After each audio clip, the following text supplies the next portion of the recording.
મહત્વના સમાચાર મળી રહ્યા છે અરવલ્લીથી। મેઘરજના બાંટીવાડા ગામે ગાઢ નિંદ્રામાં સૂતેલા સાળા અને બનેવીને સાપે દંશ મારતા બનેવીનું મોત નીપજ્યું છે, જ્યારે સાળો સારવાર હેઠળ હોવાના સમાચાર પ્રાપ્ત થઈ રહ્યા છે। મેઘરજ તાલુકાના બાંટીવાડા ગામે ગત રાત્રિએ ખાટલામાં ગાઢ નિંદ્રામાં સૂતેલા 24 વર્ષીય મહેશભાઈ શનાભાઈ ડામોરને તેમના સાળા શનાભાઈ બુરાભાઈને ઝેરી સાપે દંશ માર્યો હતો।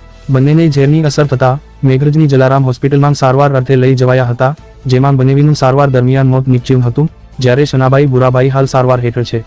સ્થાનિકોએ સાપનું રેસ્ક્યુ કરનાર જાલમભાઈ ખાંડને બોલાવી સાપનું રેસ્ક્યુ કરાયું હતું। સર્પદંશથી મહેશભાઈ બુવાજીનું મોત નીપજતા વિસ્તારમાં શોકની લાગણી પ્રસરી હતી। વૈભવ રાઠોડ, અરવલ્લી ન્યૂઝ, મેઘરજ।